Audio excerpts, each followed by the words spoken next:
So in this video, we will learn about ideal gas mixtures. So we're going to solve a three-part question, number 1, number 2, and number 3.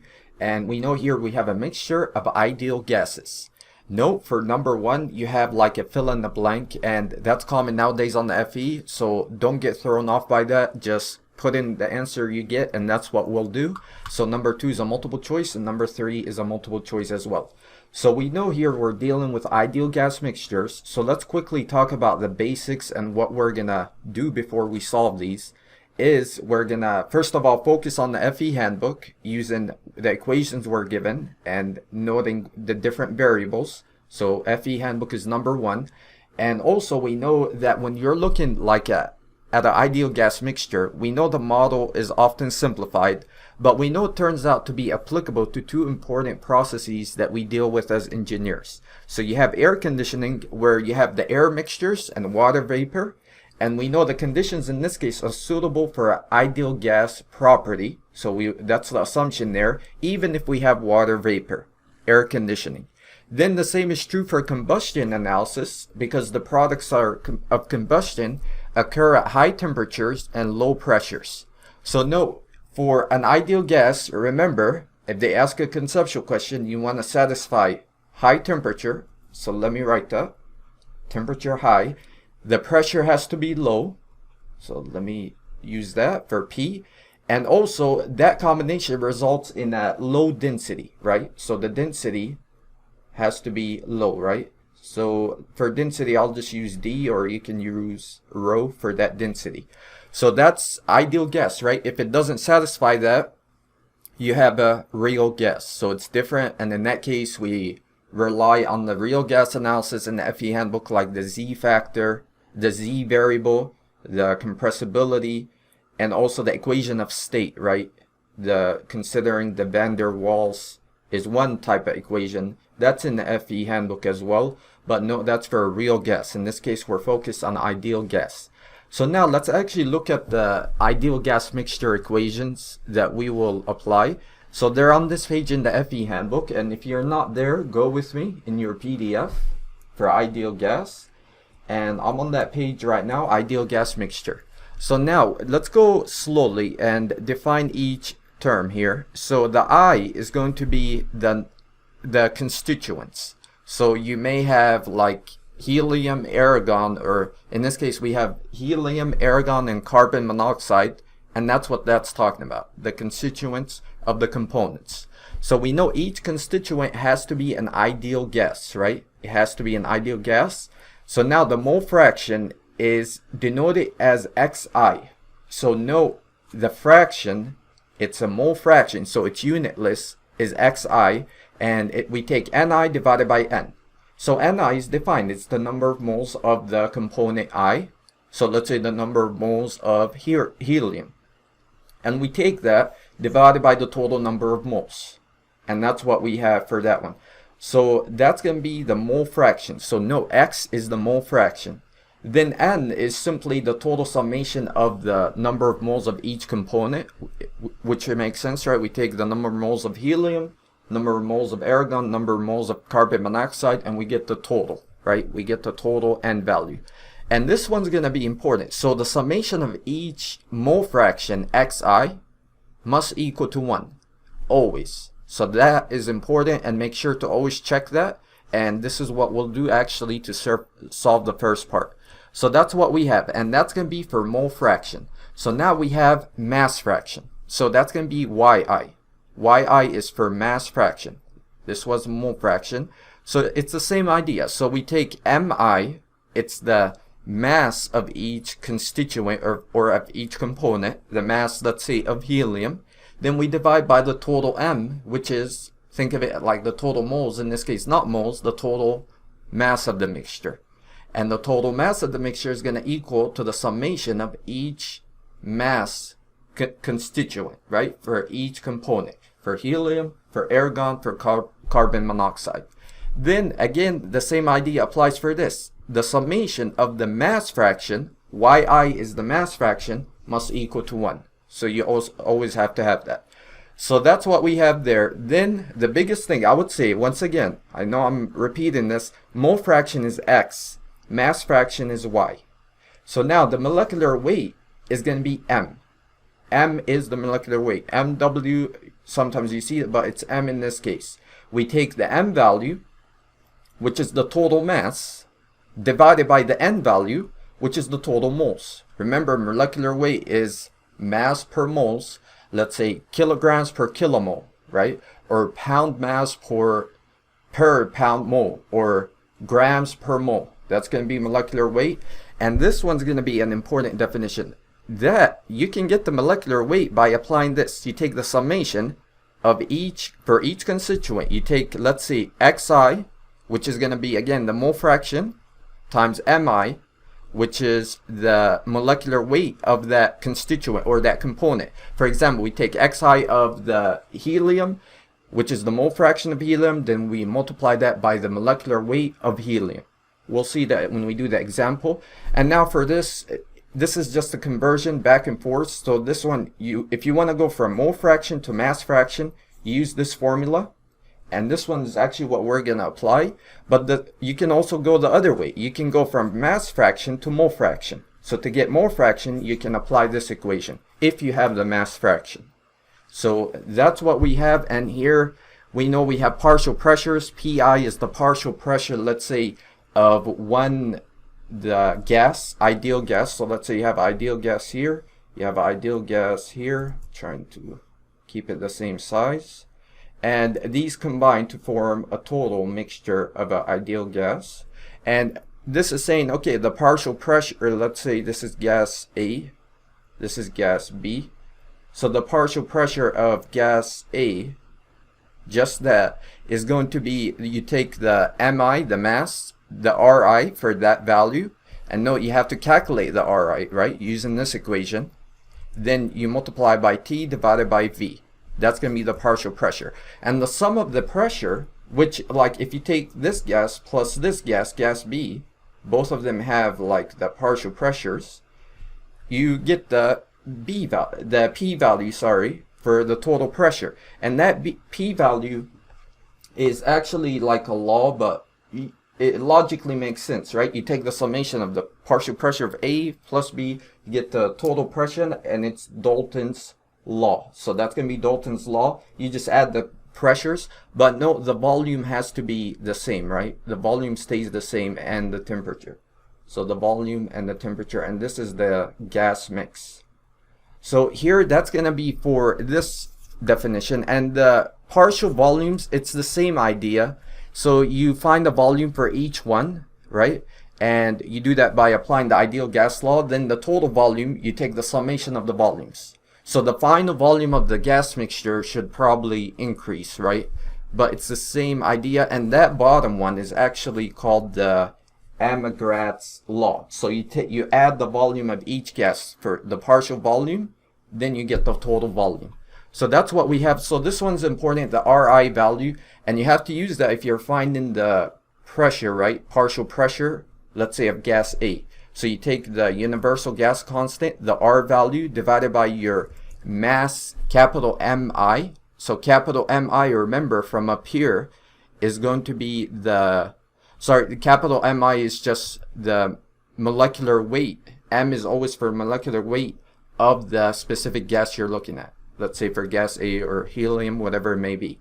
And then you combine like the above equations, you get this definition for the mole fraction. Then you have other properties as well for the specific heat at constant pressure, specific heat at constant volume, the internal energy, enthalpy, and entropy. And it's the same idea, right? And I bet when we do this example, you can probably break these down further after we actually practice. So let's go above and actually do this. So now the molar fraction of carbon monoxide is most nearly what? So molar fraction, remember what we said down there, molar fraction is going to be X, right? Xi. So we know that's what we're focused on, Xi. So for that one, what we would simply do is the following. We will say we want Xi for carbon monoxide, Xi, and we will say that's going to be the X value for CO for carbon monoxide. It's unknown. But we know by definition, we said down there that the summation of all of your molar fractions must equal to what? 1, right? So what we will do is say, okay, we have the molar fractions. We have this one for argon. So you just take the, I'll even break this down. So you take X for argon, then you do X for helium, plus X for carbon monoxide. It must equal to 1. So then we will say, okay, we have 0.20 for argon plus the helium 0.54. And you do plus the X for carbon monoxide equals to 1. Then you solve for that, right? X for carbon monoxide. And you should get the molar fraction that's at question there. And you get 0.26. And that's going to be the answer for that. So you just fill in the blank, put 0.26, right? No, if it was like a big number, let's say, well, it's a fraction. It has to be less than 1.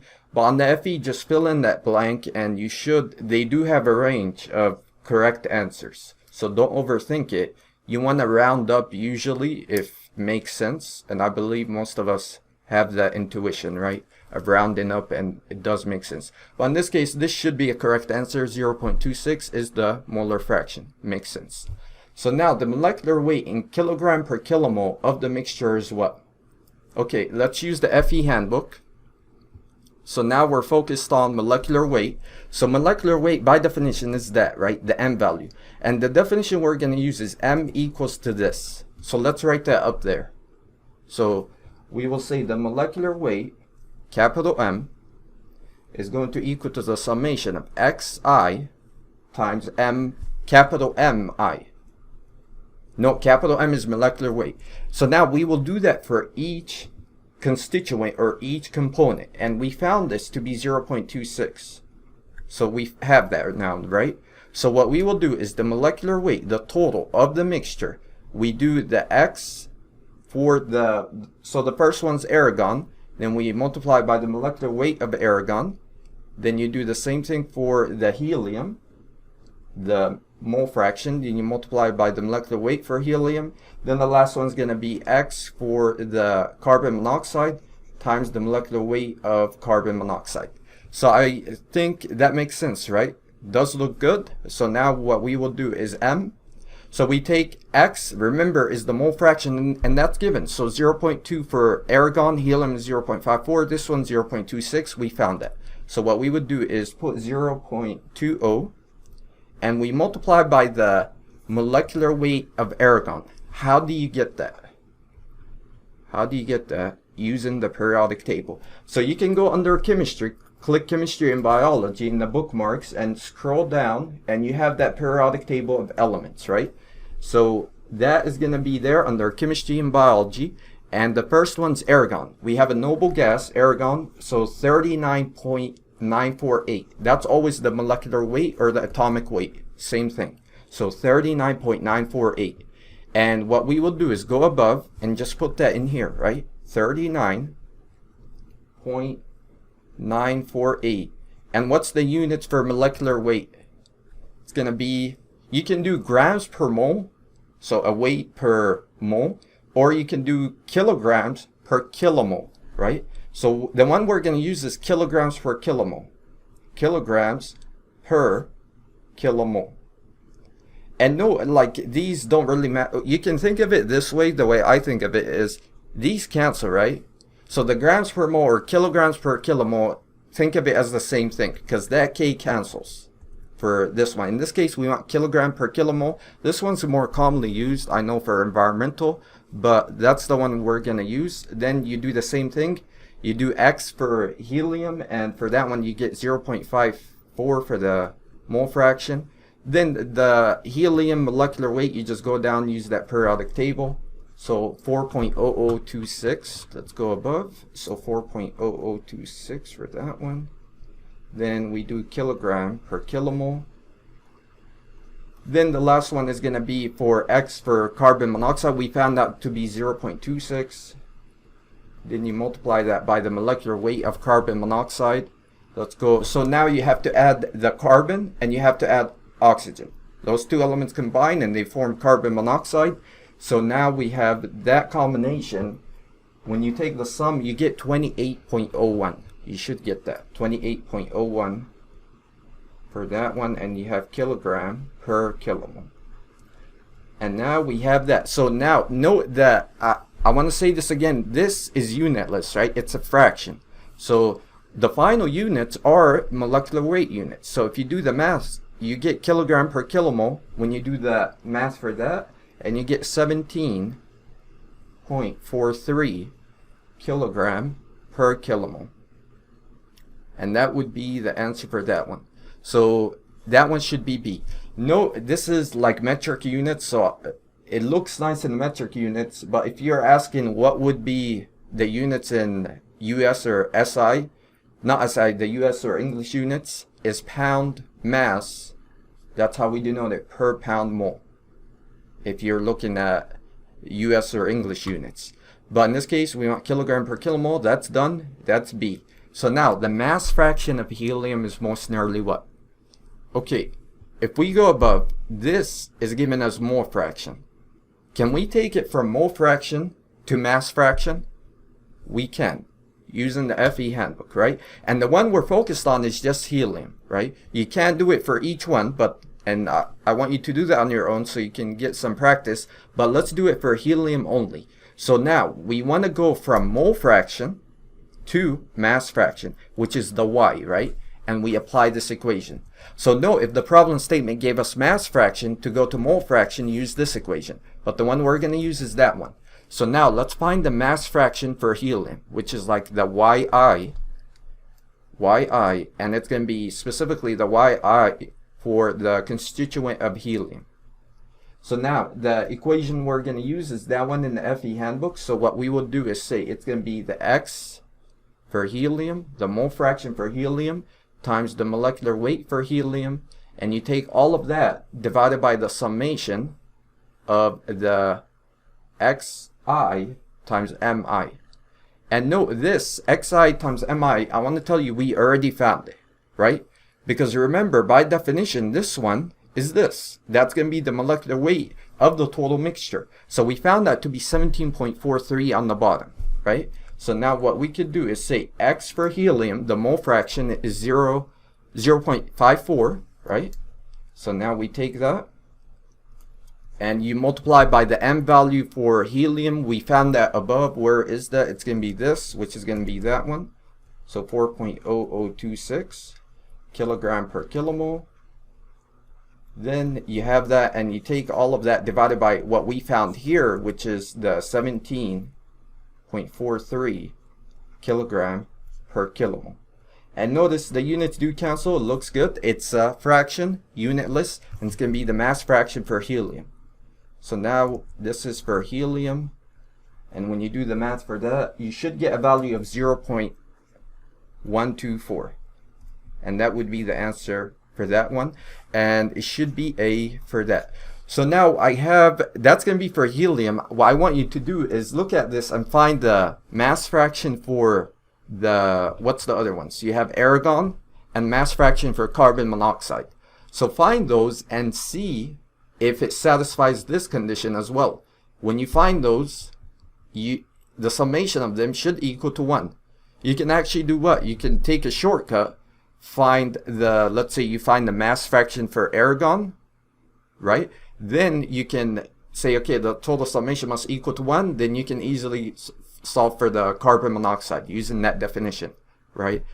To save you some time. But that's going to be something I want you to do, and let us know what you get below. And that's going to be A. And also, I want to say that you can attempt this practice question. Also, let us know below what you get. This one's like more of an application type question. So you have the component, and you have the ideal gas mixture based on volumetric analysis is given.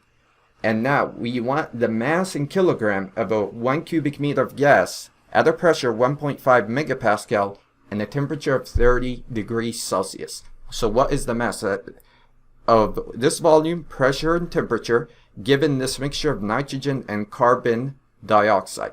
So for this one, I'll give you the biggest hint actually is going to be finding, you're going to apply the ideal gas law, okay? But also you need the R value, the gas constant for the mixture. So you need that gas constant for the mixture, and you need it, then you can use the ideal gas law, do whatever you need to do, to find the mass, right? And you should get one of these answers in kilogram. But I believe that's it. Let us know what you get, and thank you for watching.